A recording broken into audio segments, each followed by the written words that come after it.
Good evening. Welcome to tonight's Zoning Board of Appeals meeting. Let me introduce some members of town government that assist this board. To my left is Martin Simon, Assistant Town Attorney. To his left is Blaise Donadio, a planner in the Planning Department. You are all here tonight seeking relief from the Smithtown zoning ordinances, and it's our job to try to help you achieve the relief you are requesting whenever possible. It's up to you to provide this board with precise and accurate information to make decisions based on the facts presented tonight. This board must consider the 5 area variance considerations in order to render a decision, and they are as follows. Number 1, whether an undesirable change will be produced in the character of the neighborhood or a detriment to nearby properties will be created by the granting of the variance. Number 2, whether the benefits sought by the applicant can be achieved by some method feasible for the applicant to pursue other than the area variance. Number 3, whether the requested area variance is substantial. Number 4, whether the proposed variance will have an adverse effect or impact on the physical or environmental conditions in the neighborhood or district. And number 5, whether the alleged difficulty was self-created, which consideration shall be relevant to the decision of the board, but shall not necessarily preclude the granting of the variance. Procedures for tonight's meeting. Cases will be called in the order they are advertised. When you are called, please present your certificates of postings and mailings to Mr. Donadio. Then you will be asked to go to the podium where you'll state your name and address for the record and proceed to tell us why you need your variance. At the end of your presentation, if anyone in the audience would like to speak on your case, they will be given one opportunity to do so. Then the applicant will go back to the podium to answer their concerns. Once the public hearing is closed, no further information will be accepted concerning their case. There are 3 ways to find out about your case. You can stay after the hearing, but there's no guarantee that your case will be acted on tonight. You can call the planning office tomorrow after 12 p.m. to find your status, or you can await to be notified by mail. We do have 2 adjournments tonight. The first adjournment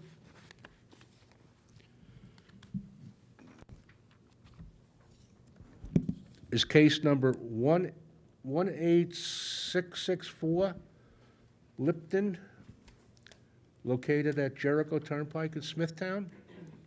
That case has been adjourned to May 10th. The next case that has been adjourned is case 18663, 125 West Main Street, LLC, Kevin Gersher, and that has been adjourned to June 14th.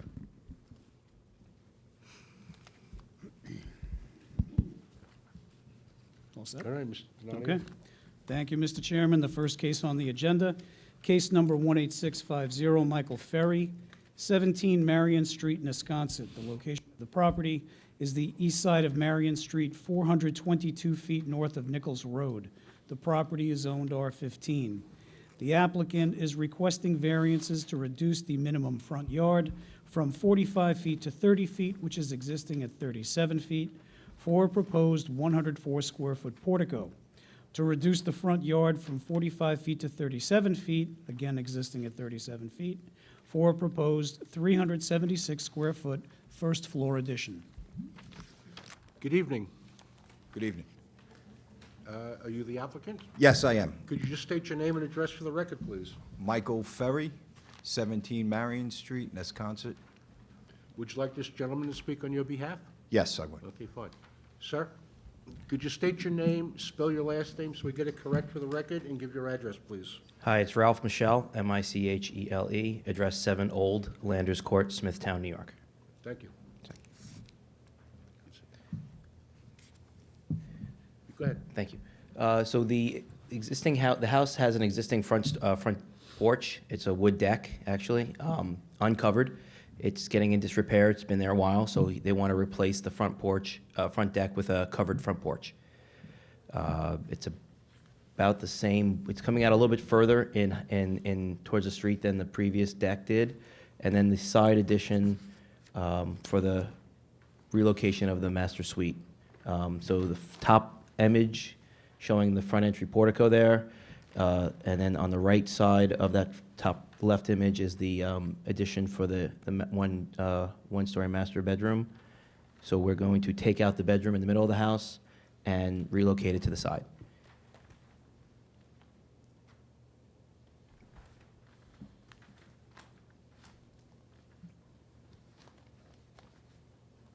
Any That's it? questions? That's it, yep.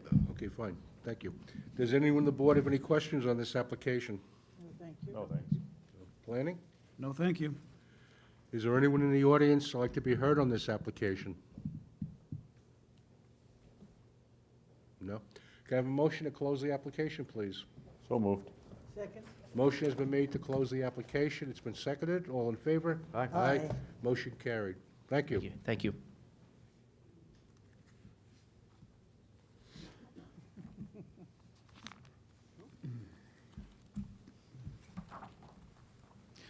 Mr. Chairman, the next two cases on the agenda are directly related. Would you like to hear both cases at the same time? Do them both at the same time. Okay, I'll read them both into the record. The next case is case number 1868, Thomas Riley. The location of the property is on Callahan's Road in Fort Salonga. It is a landlocked parcel. It is 223 feet west of the terminus of Callahan's Road in Fort Salonga. The property is on 43. The applicant is requesting variances to reduce the front yard setback from 60 feet to 36 feet, to reduce the rear yard setback from 100 feet to 28 feet, to reduce the minimum road frontage from 40 feet to 0, to reduce the minimum lot area from 43,560 square feet to 21,778 square feet for a proposed 3,050 square foot single-family dwelling with a 720 square foot attached garage. The adjacent property is case number 1869. Again, Thomas Riley. On Callahan's Road in Fort Salonga. Landlocked parcel, 223 feet west of the terminus of Callahan's Road in Fort Salonga. There we go. The applicant is requesting variances to reduce the rear yard setback from 75 feet to 43 feet, reduce the minimum road frontage from 40 feet to 0, for a proposed 3,050 square foot single-family dwelling with 720 square foot attached garage.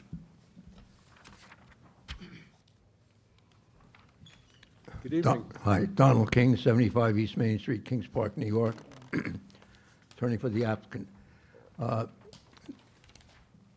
The parcels have been in the families, the Rileys are here, they're the grandson of the original owner, and they had a house on the property and a garage. And their father inherited, and now they are the owners, and they'd like to put up two houses.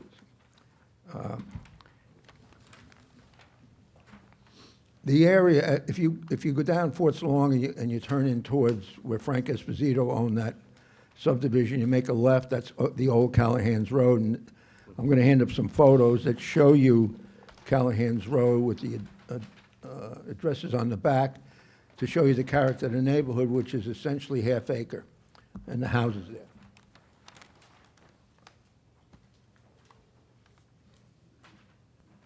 Thank you.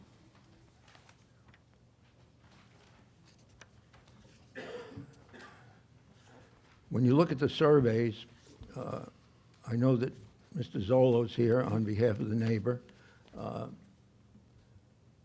When you look at the survey, you'll note that the house that is going to be built closest to the neighbor's property is 60 feet from the neighbor's property line and 57 feet from the neighbor's house for over 100 feet. And they're coming in on an easement that was used by their grandfather. We've submitted the easement to the town, and they've looked at it, and that will be the ingress and egress to the property. It's it's not going to produce an undesirable change in the character of the neighborhood in that if you come down Callahan's Road and look at those houses, they're all about that same size lot, the R21. There's one lot that's R21 and meets the area requirement. The other lot is an R45, and it's hard by the neighbor's house and the golf course, and that has less area than required for the R45 district. But it's not going to change the character of the neighborhood, and I don't think it's going to have an impact, an adverse impact on the neighbor. We had to come in for the variance. It's not substantial because if you're next to a golf course and you're next to all other houses that are R21, and you have about 30,000 square feet in the R45 district, I think that's okay. It won't have an adverse effect on the environment, and it isn't self-created in that this family has utilized this property, owned the property for over 65 years. That's it. All right, thank you. Does anyone on the board have any questions on this application? Just a couple of questions, Mr. King. Which lot is in the R43? The one with the existing residence or the, The one that's, if you look at the survey, the one is closest to the neighbor's house. You want me to show you? so it would be the south lot, the one that's kind of off on the L?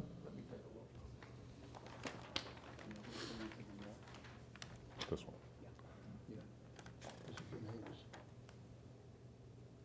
This is the existing residence. These are the two lots we're talking about.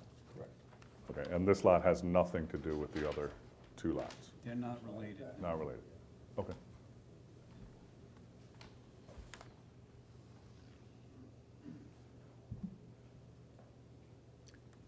Anything else, Tony?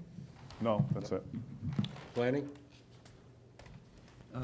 No comments, Mr. Chairman, but I believe that council might want to make a comment regarding the easement that Mr. King provided us, just to let you know, content-wise, what it does and does not permit, What is not permitted?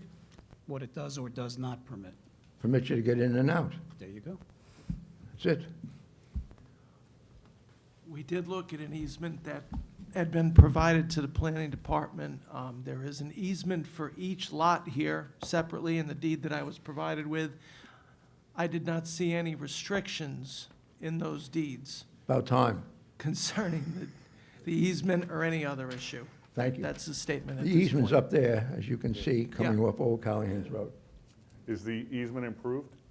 No, Will it be improved? certainly. Anything else, Mark? No, that was it, Chairman. Is there anyone in the audience who'd like to be heard on this application?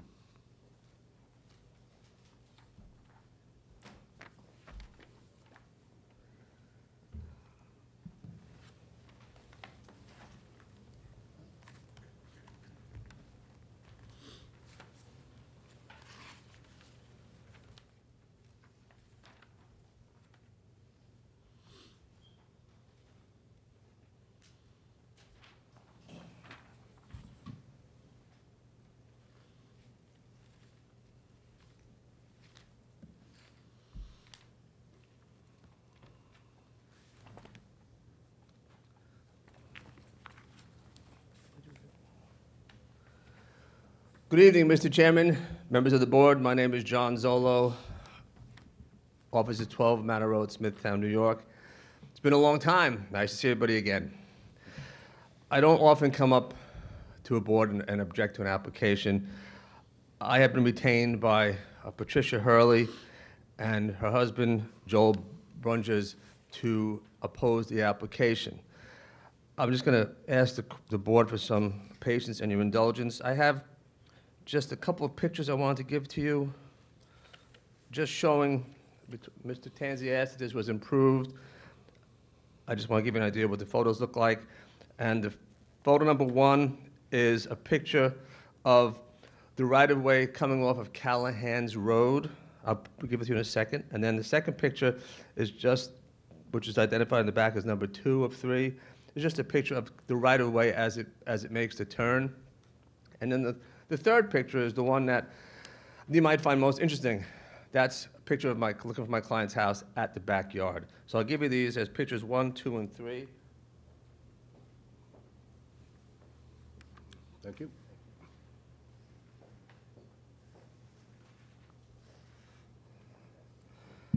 Then earlier today I was doing my arts and crafts, and I took a picture of a survey that my client had and just drew an orange lines around the parcels that are the subject of the application. It also has my client's parcels on it as well.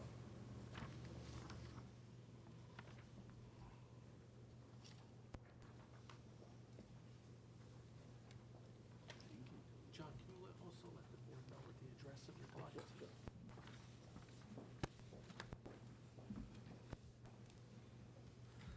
And my apologies, my clients reside at 23 Callahan Road in Fort Salonga. I was retained last week by my clients just to oppose the application, and in a short period of time, and first of all, I want to thank the staff at planning because they were very helpful. I was able to get the minutes from the 1997 meeting of this board, but there were other documents that we're having trouble getting, and because of the planning department's phones were out, internet was out, I couldn't get the documents that were in the file from 1997.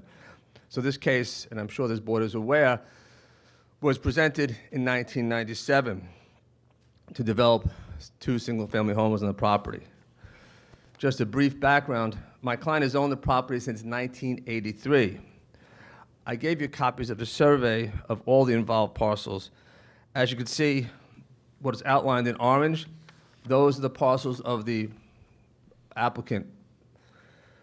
The other remaining parcels, where you see a 2-story frame to the north portion of the property, and the other lots, those are my client's properties. If you notice, the right-of-way goes right through my client's property. It's a 15-foot right-of-way for ingress and egress that was done back when this property was divided sometime in the 1940s. So when you're looking, and typically this board does site inspections. If you haven't done one, I would ask that you do that, because when you get to my client's house, and they'll be happy to have you on their property, you'll be impressed and struck by the fact that this right-of-way goes right through the middle of their backyard. So as a consequence of this application, you'll have a property with what was described back in 1997. They were going to put an asphalt driveway with Belgian block in, going right through the middle of the person's backyard. And I'll discuss that a little bit further on my presentation. The 15-foot easement on the survey was done for ingress and egress back in 1940 when this was a summer community. This was a single-season house that we winterized. This case was presented in 1997, and at that time, my clients had 2 young children, Michael, 6, and Matthew, 3. They are now they're adult men. My client looks forward to having grandchildren at this house, and one of the concerns is we're going to have, if what's proposed is granted, we're going to have a private driveway running right through the middle of my client's property, and children playing in the backyard. I don't think that was ever contemplated by the grantors of this easement. My client is a serving estate. For those of us who went to law school, remember serving and dominant estates? My client is a serving estate. My clients have no interest in developing this property because the board could say if they had wanted to do that, this might make it a simple application. Mr. Riley and my clients work together, but they don't want to develop it. They like the privacy. They like their 1.6 plus acres of property they've had since 1983. My clients did offer to buy the property in 1999 for $75,000, but obviously, as you can see, we're here tonight, and that didn't go so well. I want to impress upon the board, there was an application, similar application to this done in 1997. I read the minutes. The case numbers were 12118 and 12119. They were presented as one case, just as it's being done tonight. At that date and time, there was a presentation made by counsel on behalf of the proposed developer. In addition, there was testimony taken and statements were placed on the record in opposition to the application. My clients at that time had an attorney named Kathy Nemzer. I would ask the board to consider and incorporate into the record, this record, all prior records and proceedings, documents, and testimony that was presented in the 1997 hearing, because nothing has changed from 1997 to present. That has been, it's with the planning board. Documents are filed with the Board of Zoning Appeals back in 1997. I ask you to please go back and look at those documents and read the minutes. There is a dilapidated structure on the property that's been there for a while. Back in 1997, Mr. Riley testified that they ceased using that cottage about sometime in 1987. That was about 35 years ago. At that same hearing in 1997, and I'll refer you to pages 74 through 77 of the minutes from the 1997 hearing, the deputy planning commissioner, the planning chairman, deputy planning director, that's what they are, it's directors, not commissioners, offered testimony to this board, and Mr. Flynn raised some comments, and he asserted in his comments that applications of this sort affect neighboring properties. My client is a neighboring property which will be dramatically affected by this.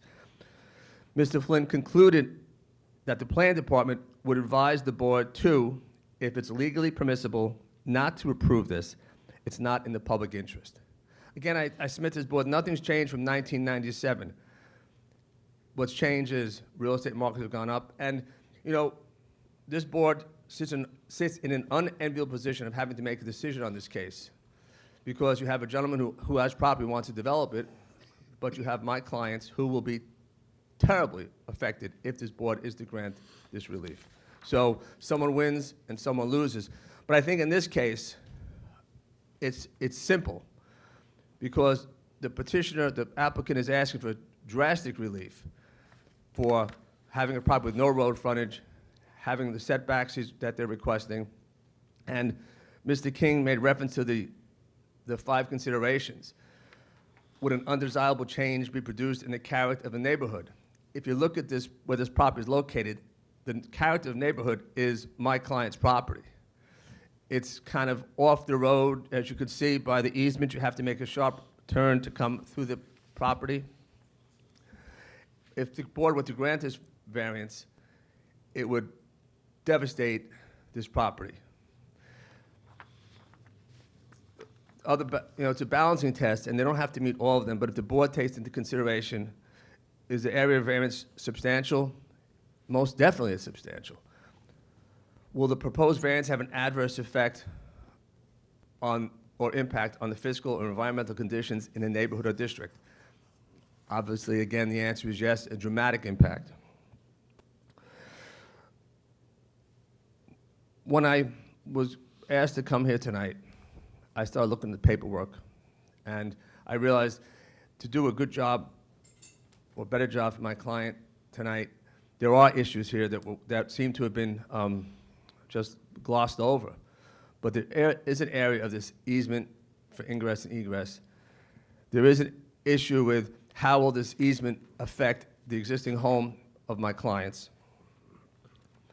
There are other questions with respect to whether or not there is a right to put utilities in this 15-foot right-of-way. There's the real property law references that, but I want to do some research on that.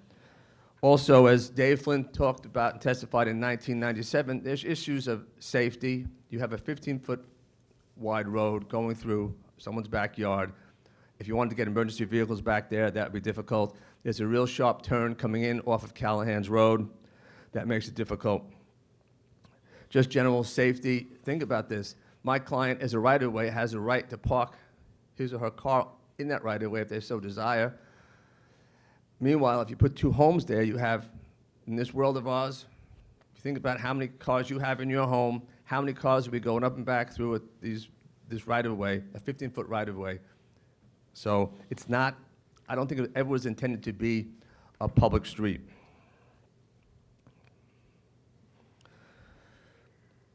the grantor of the easement did not give too much thought about how this access would affect my client's property or future owners of the Riley piece. Also, there are many legal issues involved concerning this case, the real property law, the law of easements, questions about title, questions about merger because these properties are owned, they're in one name. I don't know if there was a single separate search done.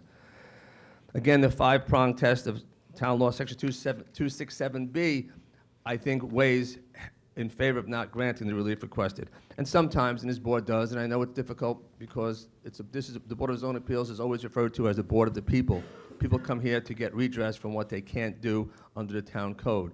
But sometimes you can't do what you want. And simply because there's a means of ingress and egress does not mean that that property has to be developed. Unfortunately, sometimes that happens. That's a tough decision that this board has to make. As I indicated to the board previously, I was retained on this matter just a few days ago. Since there are so many issues that need to be addressed, researched, and presented to this board, I would ask for an opportunity to be able to provide a memo to this board concerning the issues of the easement, merger, the hardship, and that will be sustained by my clients, and the balancing test of 267 of the town law. And I also wanted to run title myself. And in addition, there were documents I had wanted to see from the town that I couldn't get access to at first because of the lack of time on my part, but then there were problems with the phone and internet at the plan department's office. I would just ask that this board allow me time to present a memo to the board. And of course, I would expect Mr. King would reply, and which is the right thing, and also the town attorney's office may want to be involved in that as well. But what we're looking to do is what's right here and what's fair. And I feel badly for Mr. Riley. He has a piece of property that he might not be able to develop, but that happens.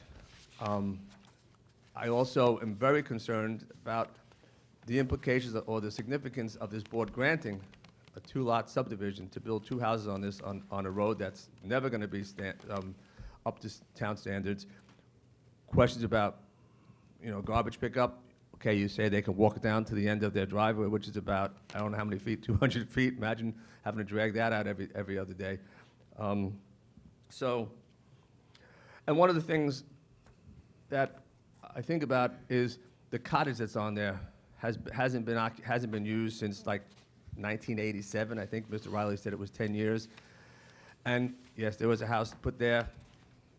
It was a cottage, part-time use, summer use, and wasn't well-traveled back in the 1940s and 1950s. And what I'm here to do tonight is to ask you, first of all, go to the property, just take a look, and you'll see where the right-of-way comes through. I'm also asking for an opportunity, however much time this board could give me. I don't think there'll be any prejudice to the applicant by doing that. He'll have an opportunity to respond. I'm not playing any games. I'm not looking to hide anything. I'm here as an advocate for my client, yes, but more importantly, I'm looking to see and hopefully convince this board to do what I think is right in this case. And I just need a little time to prepare documents that I would like to submit to this board. So hopefully you have no objections to giving me time to do that. And I thank you for the opportunity to speak before you. I know there was a problem. There was a problem at the planning department with the internet and the telephones today, so it was difficult to gather information. We don't have a seeker on these tonight, so there's no way we can make a decision anyway. So, how much time do you need to research? Well, if I could be honest with this board, which is the only thing I know how to be, 30 days. And of course, Mr. King, I'll present whatever I have to Mr. King and to the town attorney's office. And just like one of the things I want to do is I wanted to order title. And even if forgetting about the town's problems with their phones and the internet, I wouldn't have had enough time to get the title order because I want to see all those easements. I haven't had a chance to see anything. I have one deed that's very difficult to read, but I want to go back and just do a little history on this. June 14th? That's excellent, and thank you very much. I'll submit it. I have a question for you, Mr. Zola, before you sign off. You used a couple of terms I'm not familiar with. So for those of us that didn't go to law school, what does servient estate and dominant estate mean? Oh, you really gonna ask me that question? Only kidding. It was one of those things. Actually, about 6 months ago, I had a case in the appellate division just on that. So I'm somewhat more familiar than I was about 2 years ago.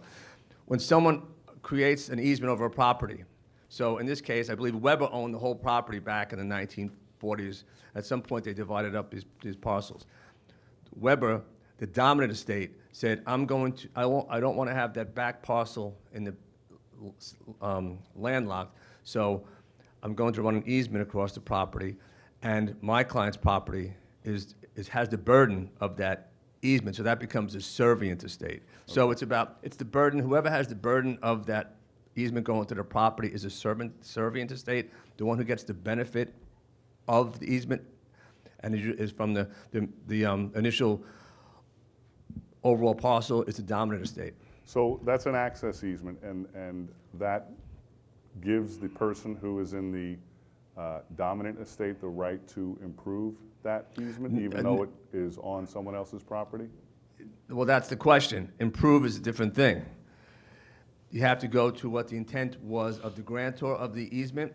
It was ingress and egress. There's no mention, at least what I saw in this one deed, of improvement. It was just a kind of a rite of passage to go over the Hurley property to get to that back piece. So, but improvements, that's the whole other issue, and there's, I think it's 332A of the real property law that talks about improvements and utilities. I know back several years ago, the Water Authority was trying to put a main in there, and then I think they decided not to do it because of these issues. So it's complicated, it's a hornet's nest, and again, this is not a simple area variance application. There's more to it because of where this easement is and how it will affect my client's property. And also, again, and this was what was focused on in David Flynn's testimony, or his recommendations to this board back in 1997. Think about a fire engine or something trying to get back there. A 15-foot wide easement with no turnaround and that sharp right turn to come in, tough for them to navigate. And you could say, well, Mr. Zolo, there was a cottage there back in the 1940s. I said, yes, there was. And there was a risk that you take. It was a summer cottage because it would be winterized. I know it was seasonal. It does happen. But now you're talking about two families and a third of putting in two family homes in there and then having my client. So you're dealing with a significantly increased risk with an all year round residence. That's just one issue. So I noticed in the survey that you presented that your client is we'll call it the front parcel, or what appears to be parcels, with a two-story frame dwelling to the north, the right-of-way in the center of the property, and what looks like a garage on one survey and a shed on the other survey. How is that property now? In the pictures you submitted, it looks like there's a fence that runs down that easement right now. The pictures don't do it justice. If you're looking away from my client's property, or as I would say, looking that would be to the south. So if you're looking away from my client's property to the south, you see directly in front of that is that structure that says frame garage. Mm-hmm. And where the right-of-way is along, you see there's a chain link fence that kind of only goes partly to the right. And there's a fence that fences off a portion of the easement, that 15 feet, and then it opens up so the clients could use their backyard. So the house is essentially the two-story frame, and where that frame garage is the backyard? Yes, and to the right, so to the east there of the frame garage is also my client's property. It's kind of opened. And so that's why, if you haven't done it, please, I ask you all, go take a look at this property. We can make an appointment if the board wants, or just let my client know whenever you want to go, or if you just want to show up unannounced. But one of the problems you have is if you see on my client's survey, on his property, it says asphalt drive. Coming off of Callahan's Road, there's an asphalt driveway. A lot of people think that's the road. So he has people that drive right through the asphalt road and go on the grass around his house. And one of the concerns is also, if the board were to decide to grant this application, my clients probably still have people wanting to use their driveway as the public road because it's a nice straight cut through. But again, without beating this to death, you really need to go there because if I tried to take some photos, I don't think they do it justice. But if you're there and you saw where the easement runs through and how it's situated on my client's property, I think, and considering the extent of the relief that's being requested here, I think this board would say, unfortunately, we're going to have to deny the application. And that's why I think it languished from 1997 to present, that it's a tough application. Thank you. Thank you. Any other questions for me? No, not at this time. Is there anyone else in the audience like to be heard on this application? Mr. Chairman, Yes. if I could just make one suggestion. The board will give Mr. Zolo time to submit a memorandum. I believe it was June 14th, you had said. Yes. While we're on the record and the hearing's open, we should also give Mr. King an opportunity or a date to reply by Oh, yeah. to his memo. I just wanted to see if there was Yeah. anyone else Absolutely. before we brought Mr. King Yeah, back. I just wanted to point that out. Excuse me, Mr. Chairman. Mr. Simon, as you mentioned, it would be kind of like a briefing schedule is kind of what I was thinking. So if June 14th is when you want me to have, I will have, well, today is April 12th. So I would say by May 27 or before, I'll have my papers to the town and to Mr. King, and then perhaps he could then have whatever he wants to submit 2 days before the hearing, or the June 14th, or something along those, whatever schedule works for Mr. King and the board. Okay. Okay, Thank you. thank you. Mr. King? I think this is 2020-something, not 1997, number one. And what occurred there is not relevant today. And David Flynn was against everything that anybody brought into the planning department that, I won't curse. This property was owned by their grandfather for over 65 years. If it was your property, and your grandfather owned it, and your father owned it, and you got the property, you'd want to develop the property. That's all I have to say. I think it's outrageous to say that David Flynn has anything to do with this, he or DeRubius. All right. I don't need a lot of time to respond because you guys know what you're doing. This isn't your first rodeo. Okay. So case number 18668 and 18689 are adjourned to June 14th. Yeah. You're gonna asking, wanna- I don't know. You're going to want to respond to that You're gonna memo, want- I'm sure. Yeah. But do you want us back? Yes. Okay. Mr. Chairman, if I might, perhaps belaboring this, if you gave me until June 14th, but if it's easier for the board and for Mr. King, I'll have my papers to Mr. King on June 1st or earlier, and then he can submit whatever he wants, and so on June 14th, we'll have our submission, which then the town attorney's office will handle and review, and is that good scheduling? fine. Okay, thank you. We'll see you on June 14th. Good night.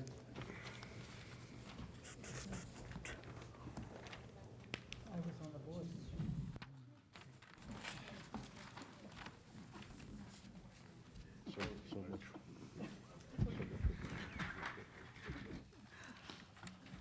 Wow.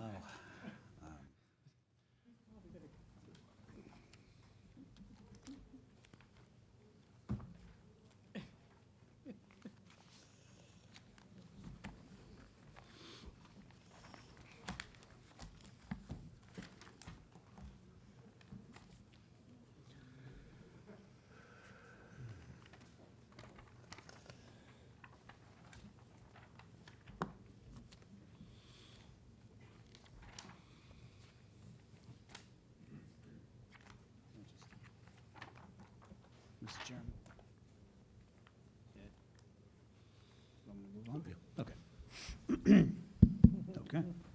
The next case on the agenda, case number 18690, Eric and Jenny Lee Vasquez, 2 Leslie Lane, Smithtown. The location of the property is the southwest corner of Leslie Lane and Villa Lane. The property is zoned R10. The applicant is requesting a variance to reduce the front yard setback on Leslie Lane from 40 feet to 0 for an existing 6-foot PVC fence in the required front yard.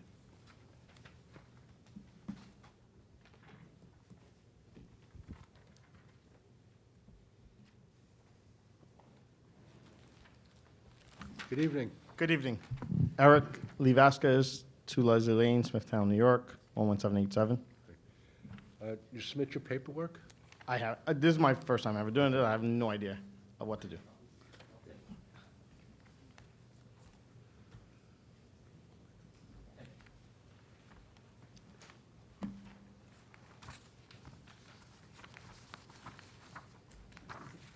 Go right ahead. Okay. I don't have as much lingo as they just used. I tried to take a little notes, but I'm not going to do it. That's okay. So I don't know how deep we need to go into this in regards to my property. I purchased this property in December 2019, and since December 2019, I've had 3 police incidents in regards to different type of harassment for different things I did onto my property. I want the board to know that every single thing that I did to my property was done through the town board, through the town planning department with permits. I've had, I don't know if I'm gonna use terms wrong, so if you guys could correct me. I was given permits, I complied with the permits, and I was given a CO, I guess, Okay. for the work completed. It was inspected, everything passed. And then all of a sudden, I received a letter, maybe 8 months later, saying that they rescinded my permit that was already passed in regards to this fence that we're talking about today.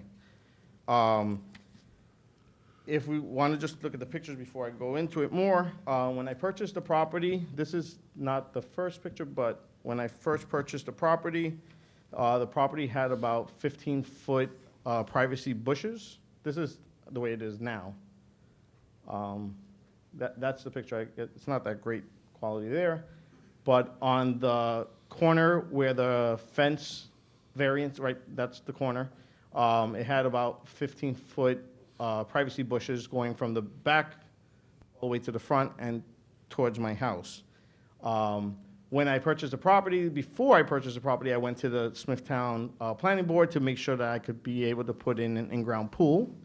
And that was the stipulations of purchasing the property. Everything went through well. They said I could do it, and that's when I got the permits for it. I hired a contractor to design my pool, build my pool, and all the permits that the design that they did, we went into the planning board. And the planning board staff of Smithtown, they were the ones that actually improved my planning for my property, which is very odd that I'm here today for this. They were the ones that changed a little bit of my property to say that this would probably be a better route if you wanted to put an in-ground pool, because I was going to put a very small in-ground pool, like the way they do it in Florida, where it's like a 10 by 10 pool.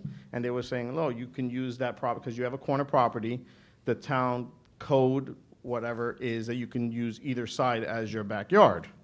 That's what I was told by the town planning board. Either way, I put in the permits. I did it to the spec of the permits that were first submitted, and I completed that permit project to the specs that was given to the town board, planning, and building.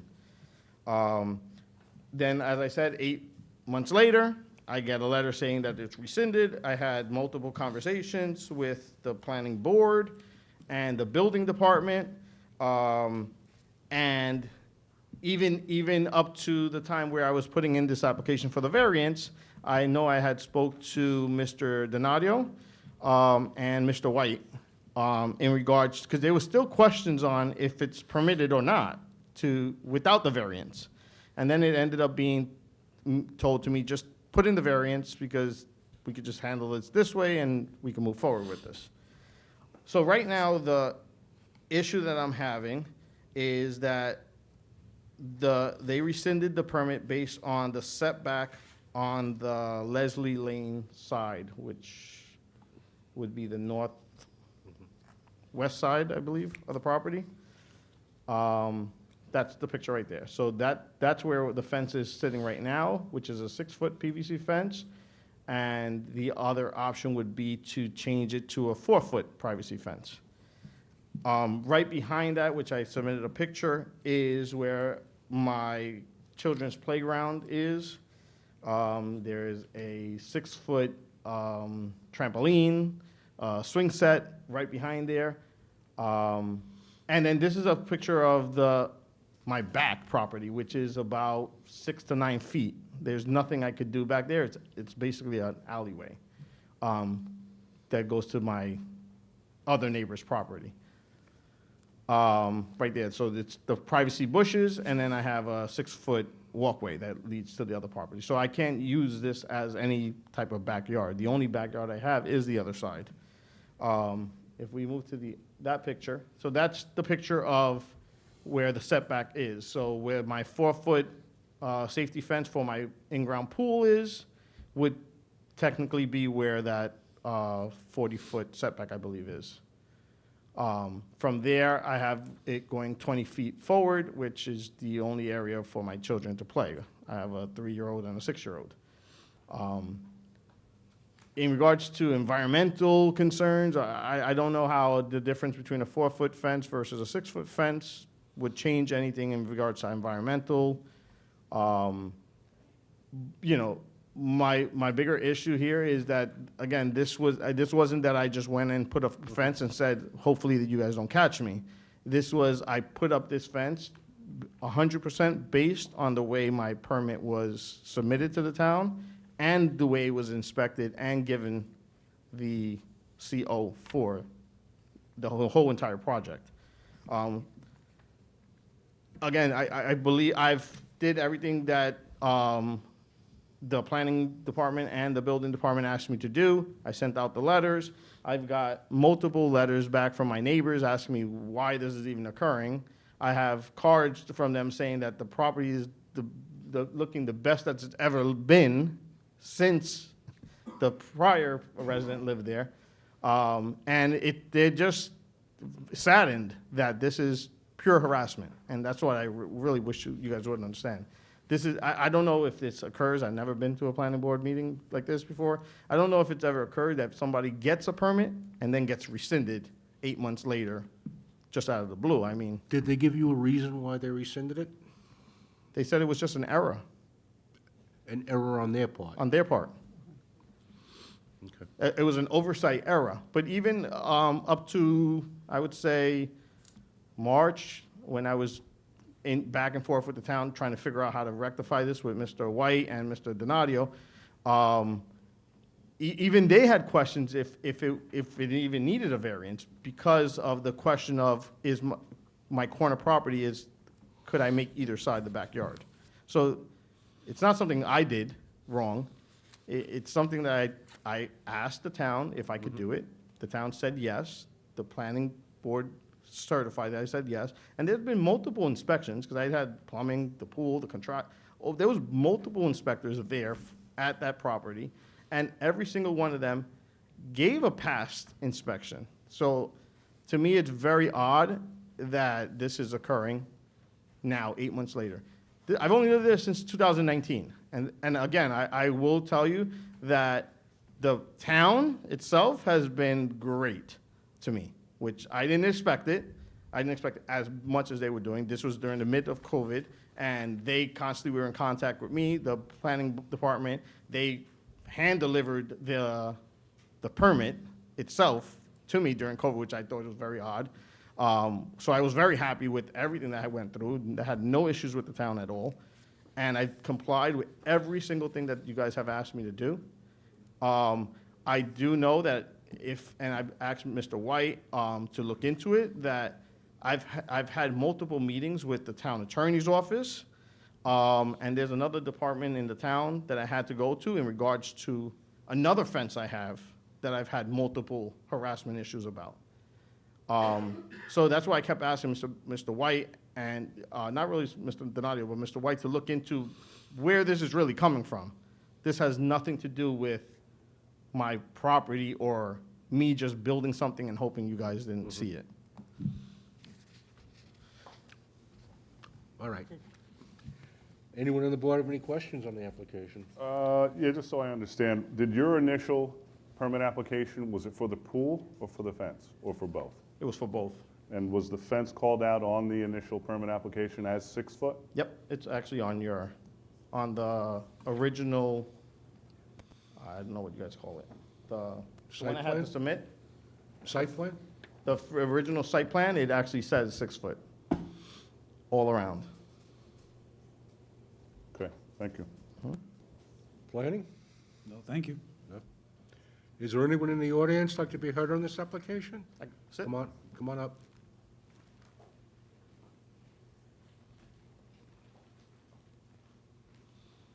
Good evening. Good evening. My name is Patricia Harris. I live at 4 Leslie Lane, directly next door to Mr. Vasquez. Could you spell your last name, Patricia? so we get it correct? Harris. Thank you. Okay.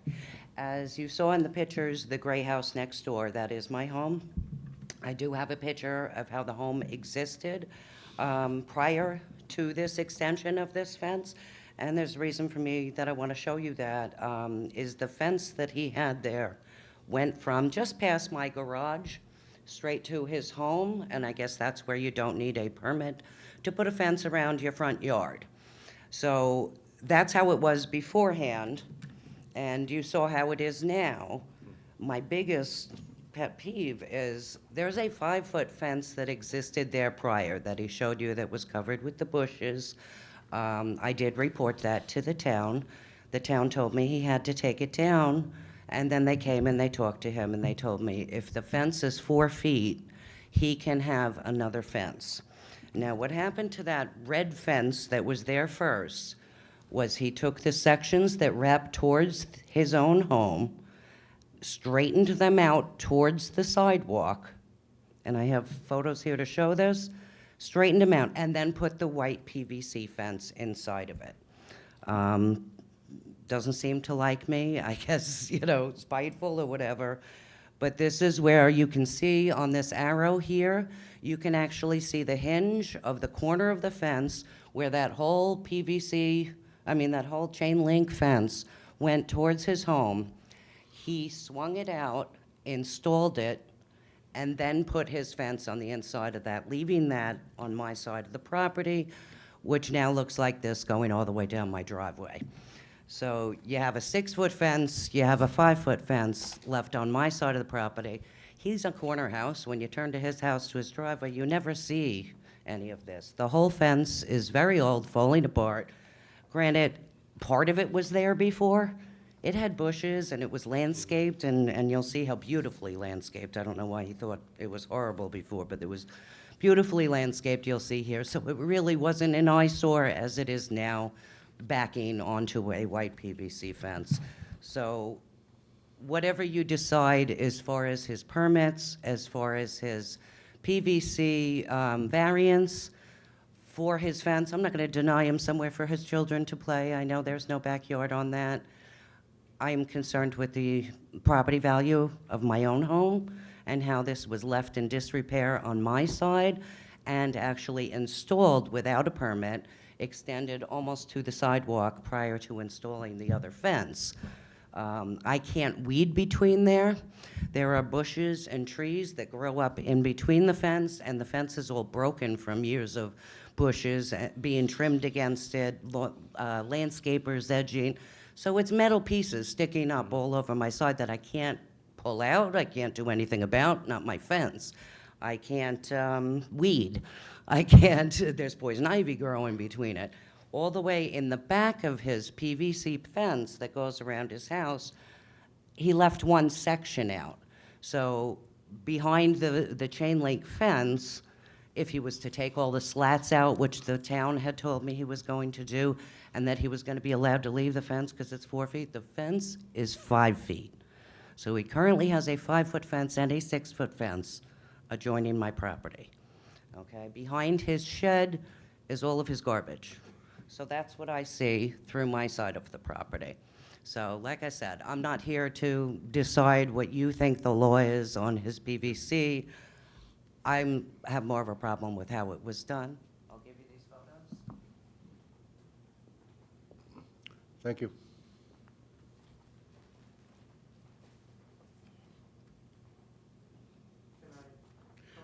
One second. Is, I do have one more thing. As far as harassment, I've never harassed him. He likes to tell please, people we're that just- I called We're here to talk about a police. fence. But I didn't call anybody. That's public Okay. record. Thank you. Is there anyone else in the audience like to be heard on this application? Anyone else? Come back up, sir. Apologize to waste time on this. Again, this, like I said in the beginning, this is more of not about my PVC, which she just explained to you, has nothing to do with my white PVC fence. In what we are here for today is it's in regards to the setback of my PVC fence. Not my whole entire PVC fence, it's the setback of the PVC fence. Just so you do know, the fence that was there when I bought the house, the steel chain link fence, whatever it is, that was there before I bought the house, that was there, and that was left there because during COVID, the town told me all work had to be ceased. So we had already started to work on my pool. I had put all my power wires underground, and my backyard was a huge hole for a while until we were allowed to start working again. That fence was there temporarily until the PVC guy, the fence guys, was able to actually put my fence in, based on the town and the state letting people work. In regards to that fence that we're not even talking about in this permit, the metal fence, I actually went to the town attorney's office. Are you the town attorney? No? You're the town, well, it wasn't you. It was a woman that worked in the town attorney's office. I spoke to them, and I also spoke to one of the supervisors, I don't know what building it is, in regards to this issue with the fence, and she had said she was gonna do some type of mediation, a neighbor mediation type thing, to rectify the fence. She reached out to my neighbor, the neighbor said no, and said I could not go on her property. There is no way for me to fix the slats on her fence unless I go on the property. So the town attorney's office was the one that told me, if she's not letting you go on the property, you do not have to change the fence. And that's where it ended that fence. There's no benefit for me to have the second fence. I just can't go on somebody else's property without their permission, especially after the 3 police reports that were already filed in regards to me beautifying my property. So going back to the permit issue, this is about a PVC fence of a setback. It's not about a chain link fence, and it's not about harassment. All I'm telling you is the background to why I'm standing in front of you is not because I decided to build a fence without your permission. I actually built it based on permission that was granted to me. That's all I just wanted to do. Thank you. I have one more Thank you. question for you, Yes. though. If I'll call it the red fence was there, and you're saying it was there during COVID and you couldn't remove it because you had to protect the pool, why didn't you remove it when you were installing the new white PVC fence? That's right, I was just telling you. So she called the police and told, I had a company doing it. She called the police and told them that they could not go on the property at all. And the police actually told me it's technically her property. You would have to basically, I'm a fire chief. He was, the police officer actually told me I should just get a ladder truck and remove it in midair. So that's when I went to the town attorney's office and spoke to them. They decided they were gonna do that neighbor mediation type thing. They attempted it.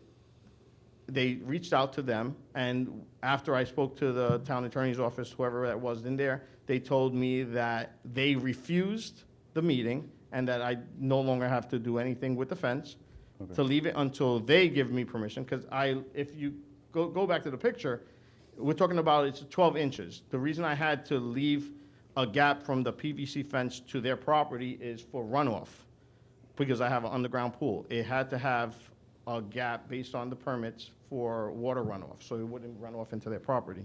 So there's between, my backyard is all pavers. From the end of my pavers to the beginning of their property, I had to leave at least a 12-inch gap for water runoff, so I wouldn't flood their property. So that's the distance from that red metal fence to my PVC fence.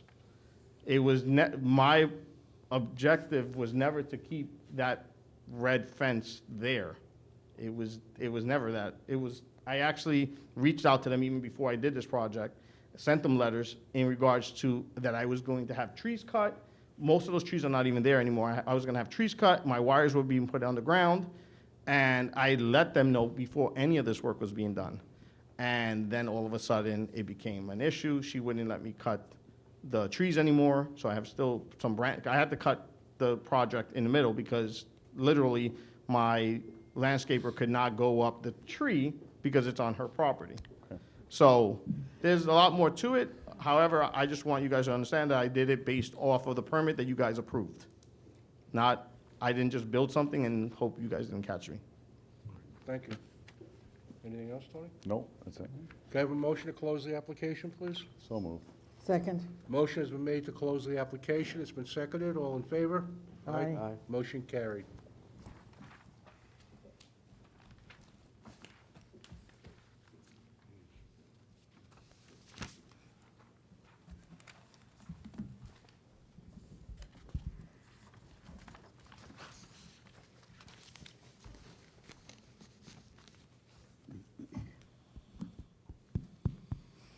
The next case on the agenda is case number 18691, Sean and Catherine Ostrovsky, 45 South Avenue, Smithtown.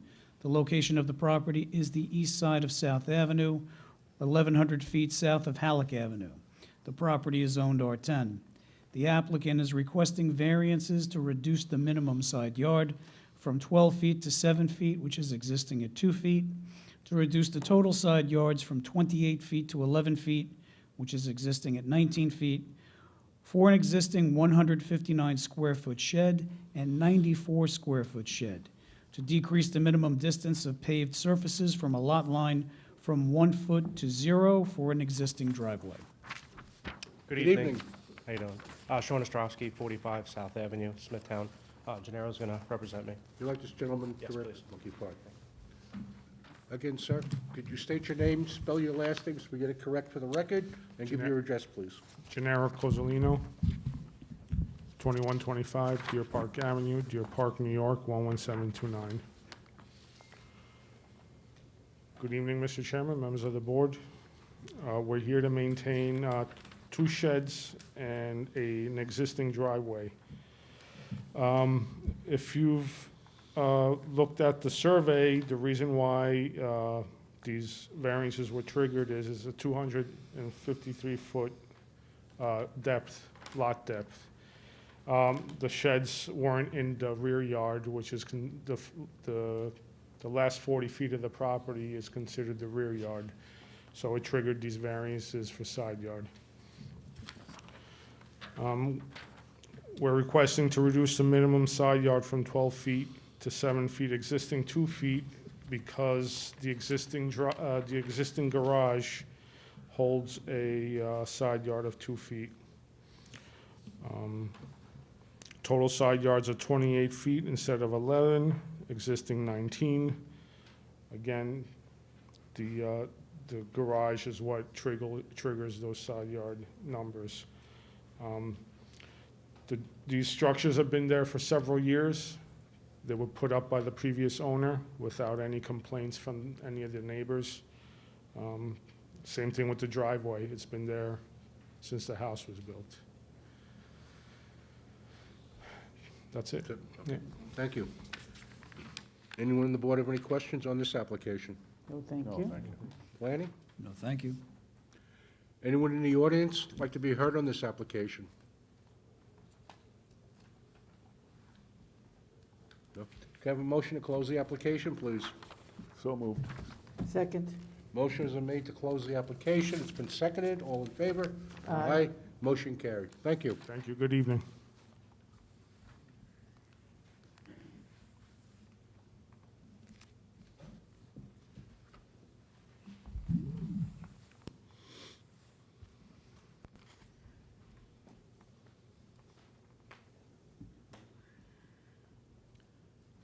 The next case on the agenda is case number 18692, Louis Sarub, 8 Raphael Boulevard, Wisconsin. The location of the property is the west side of Raphael Boulevard, 450 feet north of Town Line Road.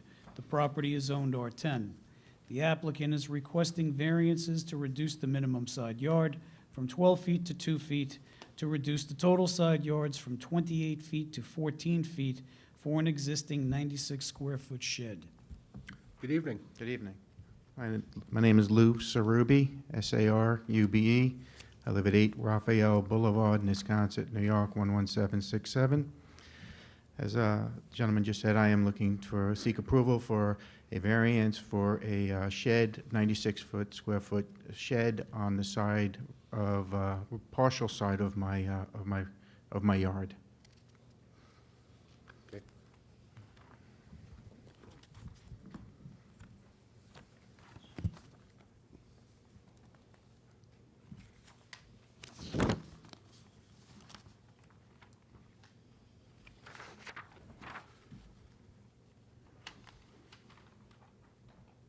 Anyone on the board have any questions on this application? No, thank you. Planning? No, thank you. Anyone in the audience like to be heard on this application? Can I have a motion to close the application, please? So moved. Second. Motion has been made to close the application. It's been seconded. All in favor? Aye. Motion carried. Thank you. Thank you.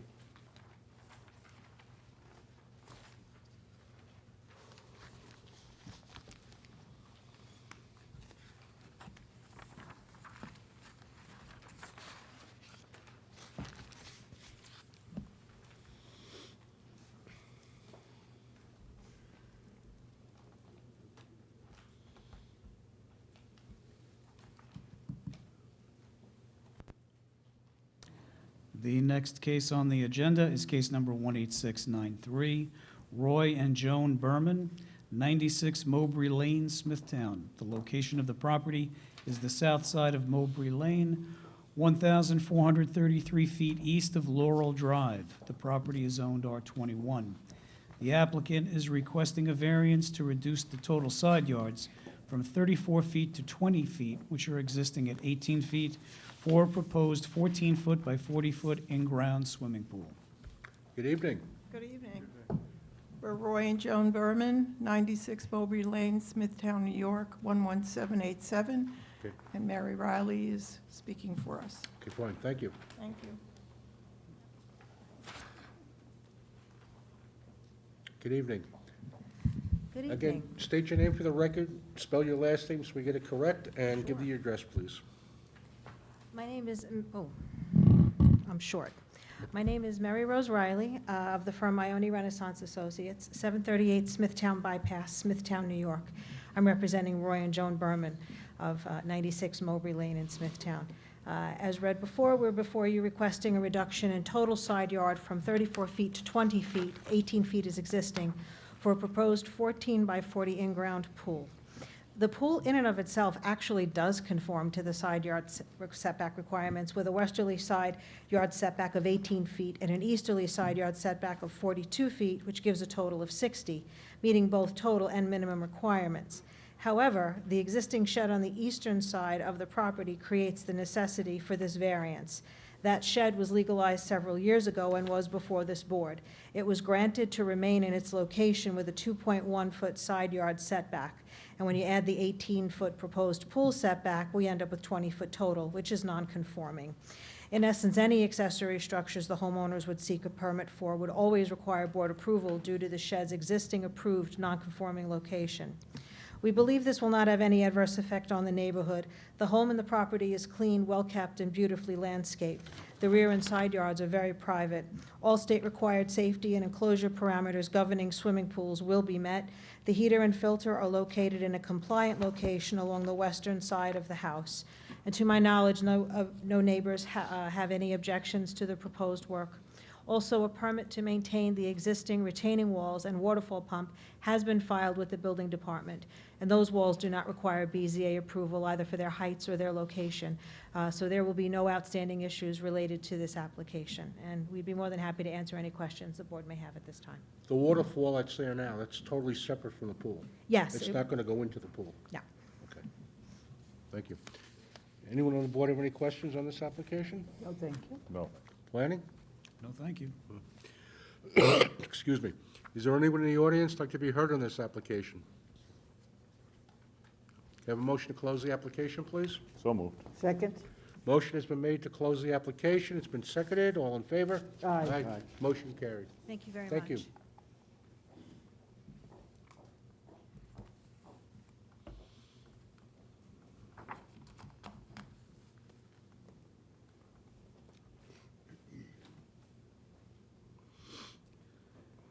The next case on the agenda is case number 18694, Richard and Ellen Redmond, 111 Brook Lane, Smithtown. The location of the property is the northwest corner of Brookside Drive and Brook Lane.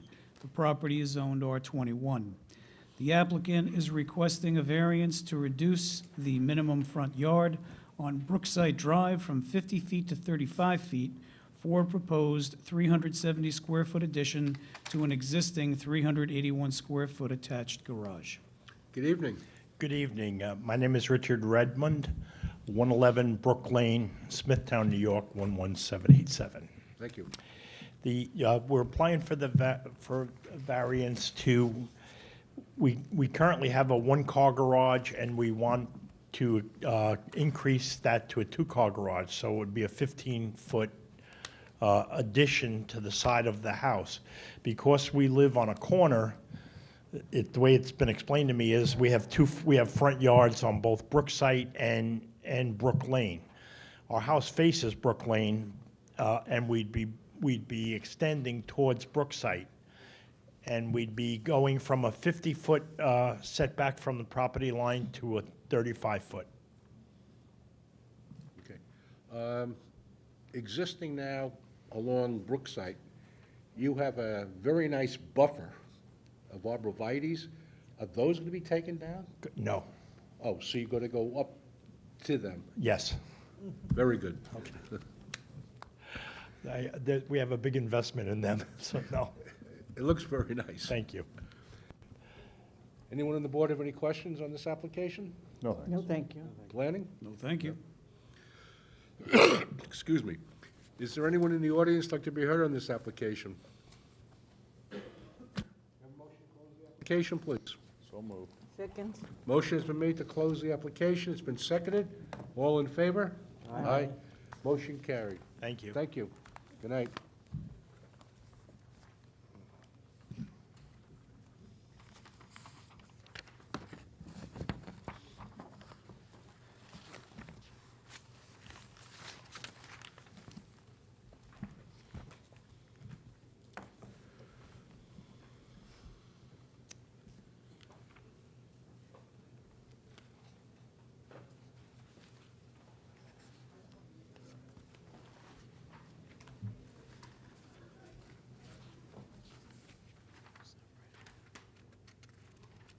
The next case on the agenda, case number 18695, Anthony Parada, 58 Meadow Glen Road, Fort Salonga.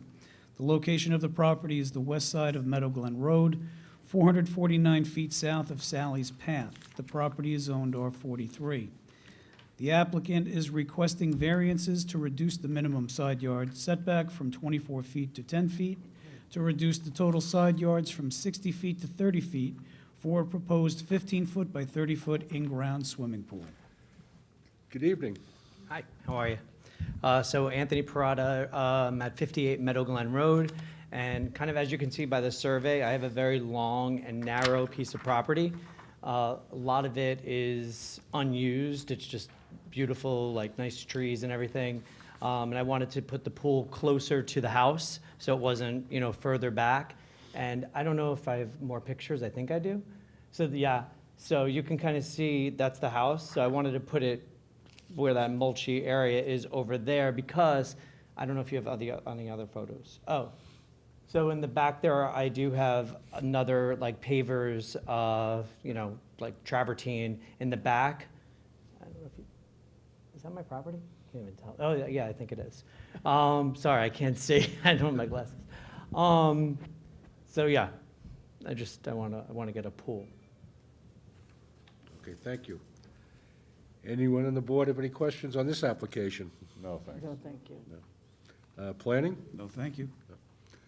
Anyone in the audience like to be heard on this application? Can I have a motion to close the application, please? So moved. Motion Second. has been made to close the application. It's been seconded. All in favor? Aye. Motion carried. Thank you. Thank you so much.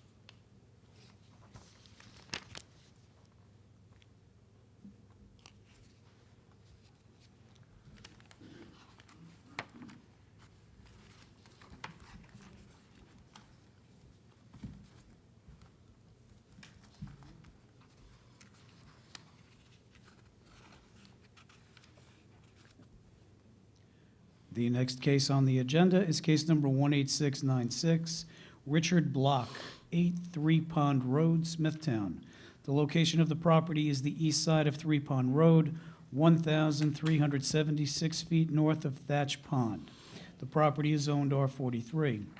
The applicant is requesting variances to reduce the minimum side yard from 24 feet to 14 feet for a proposed 320-square-foot pool house with attached 160-square-foot roof over patio, to reduce the required front yard setback from 40 feet to 20 feet for an existing 6-foot fence.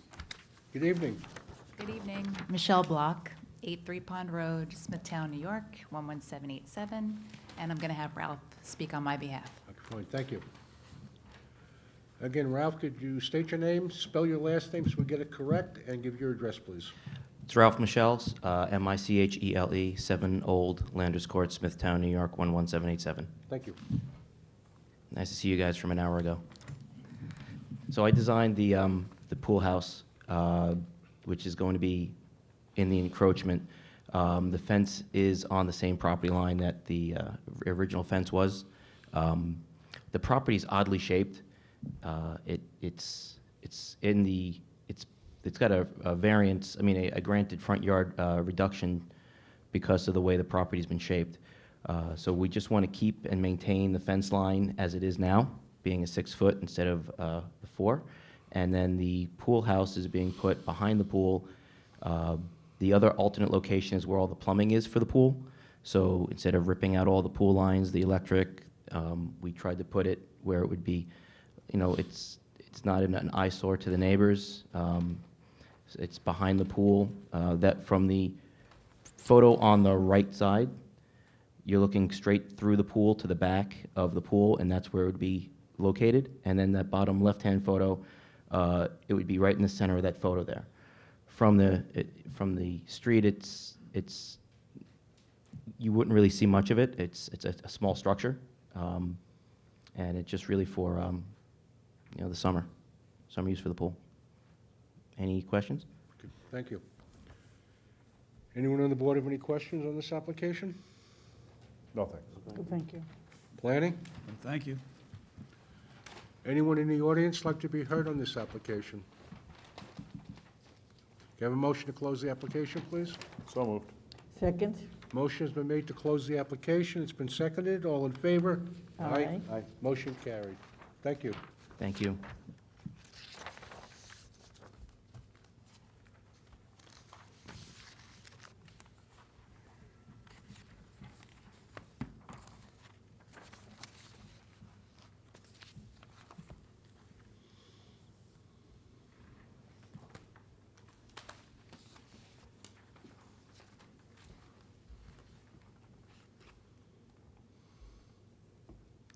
The next case on the agenda is case number 18697, Gina Ireland, 10 Ponderosa Lane, Wisconsin. The location of the property, the north side of Ponderosa Lane, 428 feet west of Osage Lane.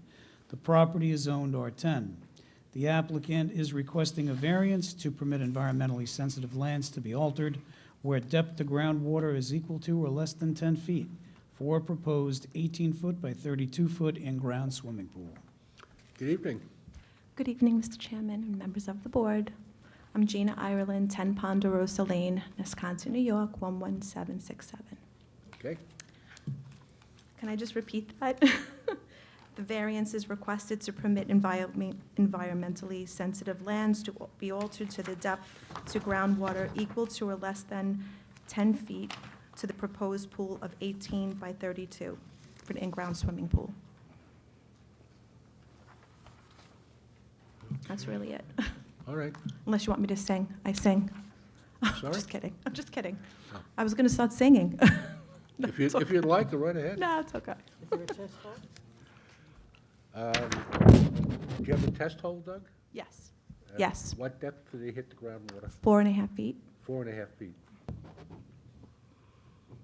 Okay. Thank you. That's it. Anyone on the board have any questions on this application? Looks like on your plan, the pool's just going to be 4 feet deep? Yeah, I just want a nice little dipping pool. My daughter. All right, now you can sing. Oh, see. Just kidding. That's it? I'm good? Thank you. 1 second. Okay. Planning? No, thank you. Okay. 1 more second. Okay. Anyone in the audience like to be heard on this application? Can I have a motion to close the application, please? So moved. Second. Motion has been made to close the application. It's been seconded. All in favor? Aye. Aye. Aye. Now Thank you're you. good. Thank you. Have a nice evening.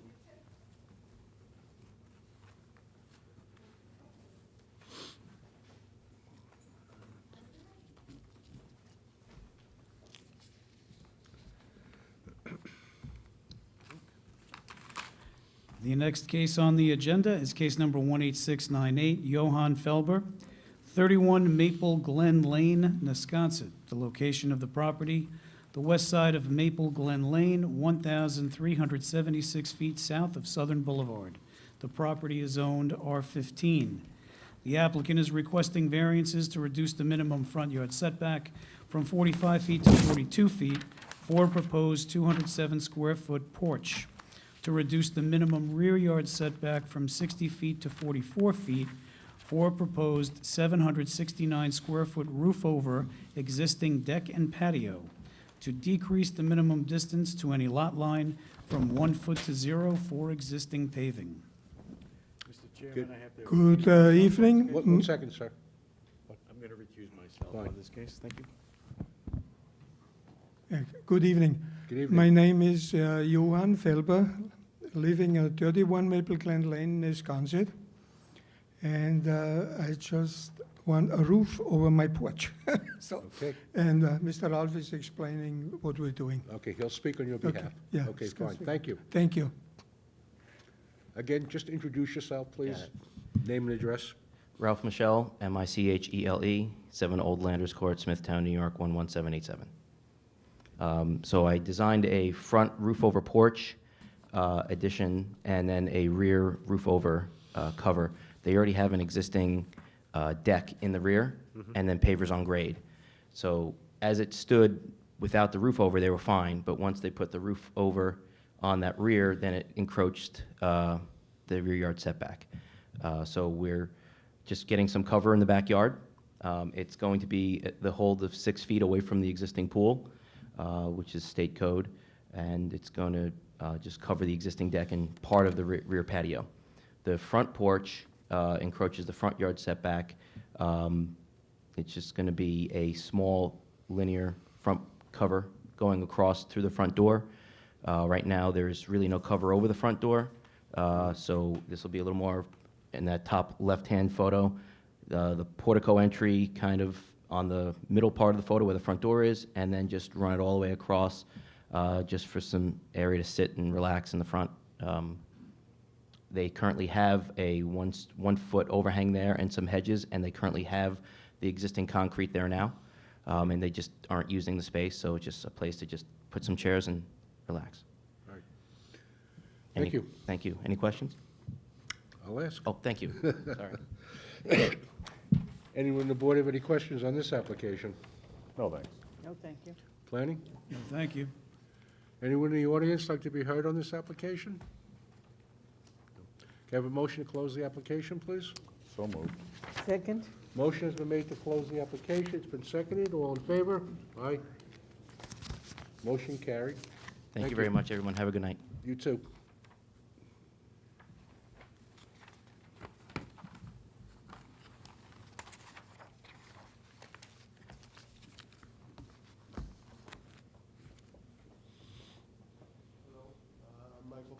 One second, please.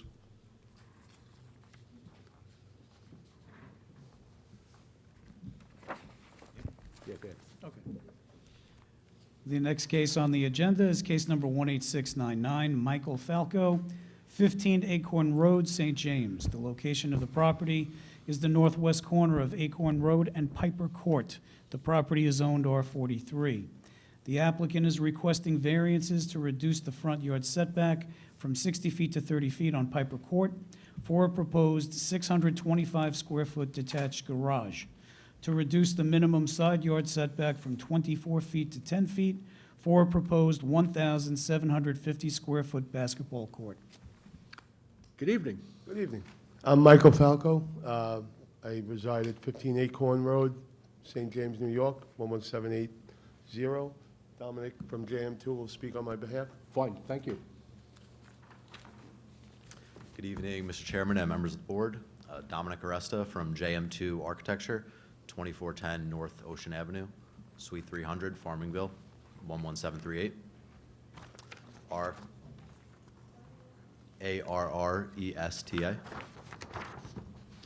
Our client, Michael Falco, purchased the property 9 months ago, and since then he's made significant improvements to the property. Some of his neighbors have even complimented him on that the house is looking the best it's ever looked since he's purchased it, and part of the improvements to the site include a half basketball court for his 3 sons, along with a 2-car garage for storage space.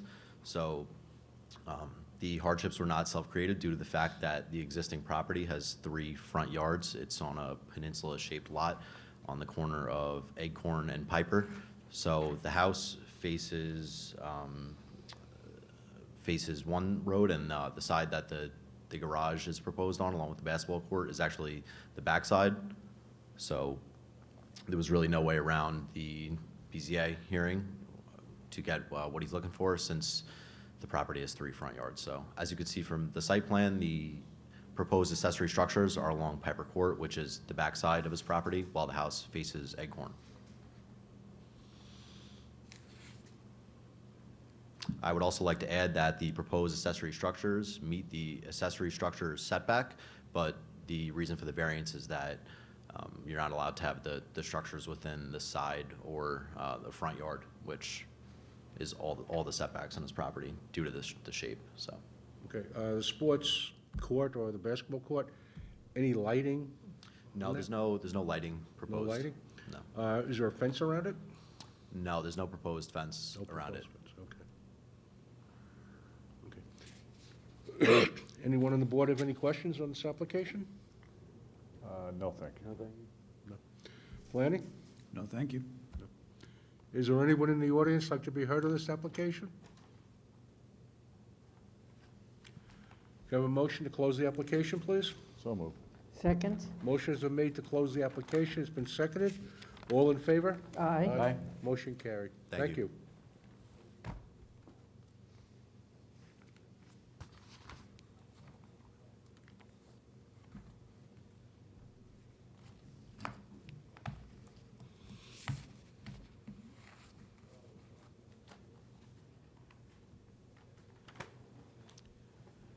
The next case on the agenda, case number 18700, Adam Henschel, 183 Southern Boulevard, Nesconset. The location of the property, the east side of Southern Boulevard, 1,612 feet north of Smithtown Boulevard.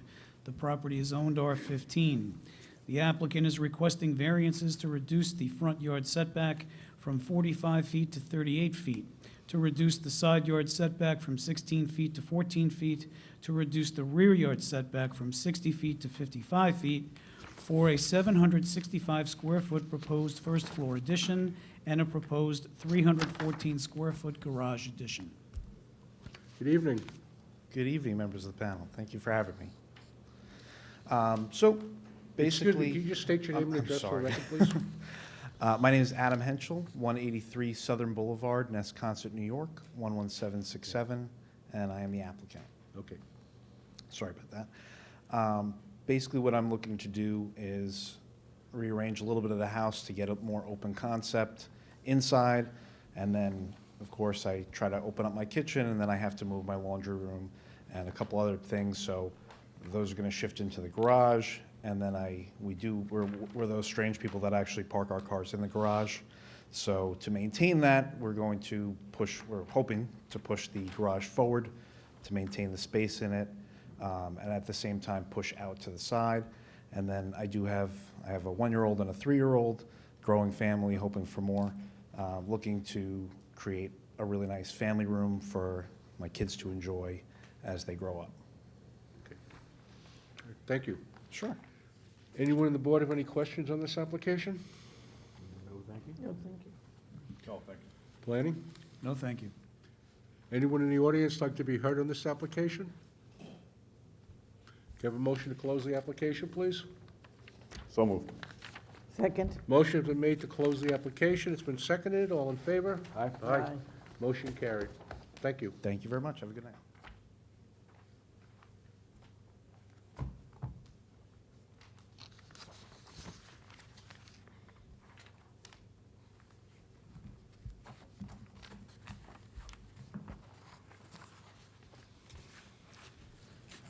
The next case on the agenda is case number 18701, Kenneth F. Wilms III, 9 Arlington Avenue, St. James.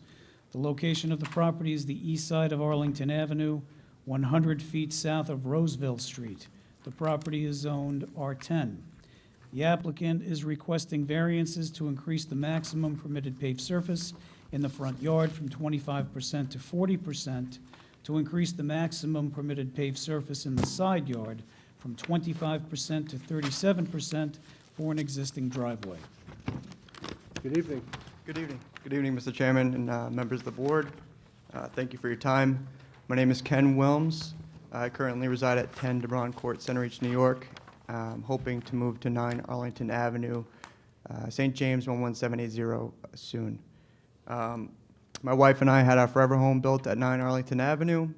We have a 6-month-old, and we hopefully are moving in soon. Due to our proximity of Smithtown East High School, there is no parking in front of the house Monday through Friday during school hours. And we plan on having our grandparents, great-grandparents, and cousins visiting to help with the baby throughout the day, and my wife. With that said, my purpose for being here is to, as mentioned, have our maximum increase to the driveway from 25% to 40% in the front and 25% to 37% on the side. Thank you. Okay, thank you. I also have photos. From my understanding, this relief has been granted in the town. I have a photo of the neighbor across the street and our house as well up front, if you'd like to see that. All right. If you have them, we'll take a look. You want them back, or do you want them to go into the record? Okay, we'll put them in the record. Thank you. Thank you. Anyone on the board have any questions on this application? No, thank you. No, thank you. Planning? No, thank you. Anyone in the audience like to be heard on this application? Nope. Come on up.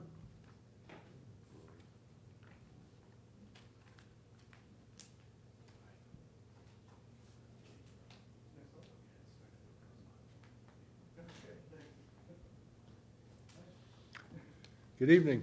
Hi, my name is Rob Pishota. I am next door neighbor, Robert Pishota, Pisciotta. I just welcomed him to the neighborhood. I just met him.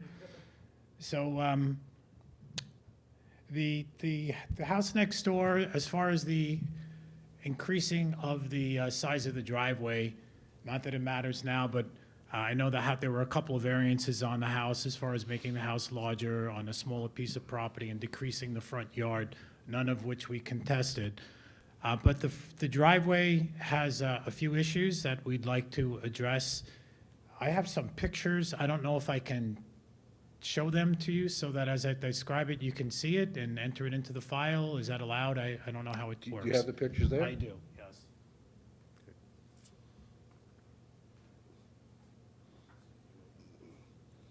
Okay. So the one picture on top shows three homes on my side of the block and 3 homes on the opposite side of the block, and shows the driveways. All the driveways start from the curb and they extend to the garage, and none of the driveways extend beyond the front of the house. So the driveway, the driveway we have is a very typical driveway in the neighborhood. It's about 20 feet wide, and it runs about 37 feet from the curb to the to the garage. The house next door, the driveway is 36 feet wide instead of 20. And there is a section of the driveway that extends beyond the side of the house, the garage, that from curb to the end of the driveway is 56 feet long. So where it's only 37 feet to the actual garage. So I understand that you grant variances for extending driveways all the time, that's fine. If the whole front of the yard was paved, that would be fine with me as well. But the 2 issues I have is that since the driveway's been built, there's 2 pictures in there that show you the driveway and the house have been elevated so that I drew a plumb line from the driveway to extend out to my stockade fence. It's only 5.5 feet from the edge of the driveway to my property, and there is a 2.5-foot drop from the height of the driveway to the bottom of my stockade fence. 2.5 feet for only a 5-foot 5-inch distance. So since the driveway's been built, there's been, and we haven't had a significant rainstorm yet, but there's been flooding in my yard from the front, from the curb, all the way back to our backyard where our patio is. It hasn't come up over the patio, but it's been about 1 foot or 2 from the patio. And as I said, we haven't had a significant rainstorm since. So the 2 pictures I submitted, one is from the curb, there's a flower in the picture, and the second is from behind the driveway, and you could see the extreme pitch from the top of the driveway to the bottom of the stockade fence. So all the water is running off from the driveway or from that 5.5 foot between the driveway and the fence into my yard on the opposite side of the fence, and I could see that's an issue already. So the first point I want to make is that that should be addressed, because the drainage, the runoff from their property should not become an issue for my property. So however that should be addressed, I'd like that to be considered by the board, number one. So that's kind of a functional issue with the driveway. The second concern I have, and I don't even know them, I'm sure we're gonna be good friends, but the second concern I have is the length of the driveway. It just seems odd to me that a 55-foot long driveway, and if you see from one of the pictures there, the drone picture with the 6 neighbors, it becomes a perfect spot for a work vehicle, a boat, a trailer. I don't know if they're gonna do that or not, but it's a perfect driveway for that. There's 3 other pictures that are submitted. One from my upstairs bedroom window, one from downstairs from the kitchen window, and one from 911 9 Arlington Avenue when the car was parked in their driveway, showing how far it extends into my backyard. So I understand that's an aesthetic concern, and unfortunately, that is only my issue to deal with from my property.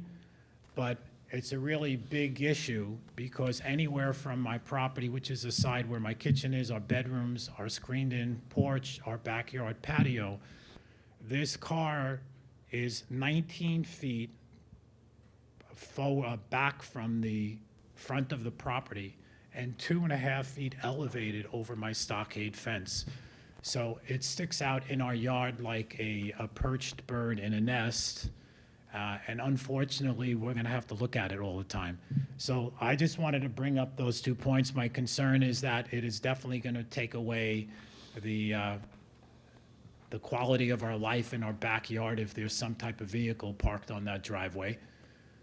The second thing is the functionality of the driveway and how it's affecting the flooding in my yard. Other than that, welcome to the neighborhood. Oh, Laura, you want to add something? This is my wife.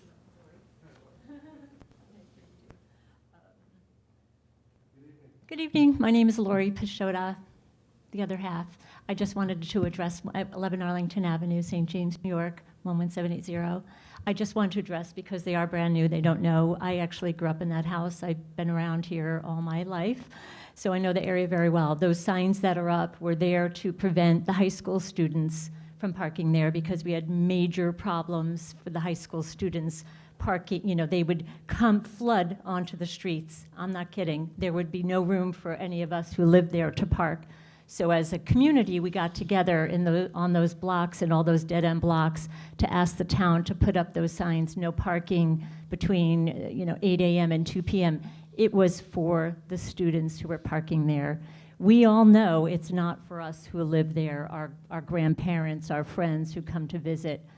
If you had seen what was going on years ago, it was terrible, and the kids would leave trash and all of that. So anyway, so it's never an issue to park on the street when you have friends, relatives over. It's really for the school, just so you know. All right, thank you. Okay, thank you. Thank you all. And that's really my 2 concerns. Okay. The functionality of the flooding and the aesthetic view that you can see in the pictures if there should be vehicles parked there, and even a regular car protrudes into our yard by 19 feet. Thank Right. you. Thank you. Okay. Anyone else in the audience like to be heard on this application? No?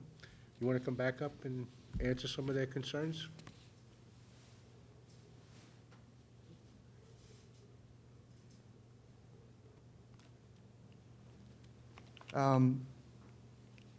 So we haven't been we haven't had landscaping done yet on the house, and I know that everything has been inspected to make sure that the pitch is correct. We have multiple drains on the property for it as well. And I didn't know that it was a community-known thing that you can park in front of your house, so I asked to have it extended so that my family could park on our property and not have to worry to park on the street. That's all I have to say. Thank you for your time. You don't have any plans on parking a large recreational vehicle? No. Or a boat in your driveway? I'm not a Close to camper, that? yeah. Okay. My parents are, I'm not a camper. And you will be required to contain the water on your property? Absolutely, yeah. Okay. Yeah, I would never want that for my neighbors. I would never not want that for you, so we'll make sure of it, that doesn't happen. But thank you for your time tonight. Thank you. So moved. Second. Motion been made to close the application. It's been seconded. All in favor? Aye. Motion carried. Thank you and good evening. And that concludes our meeting.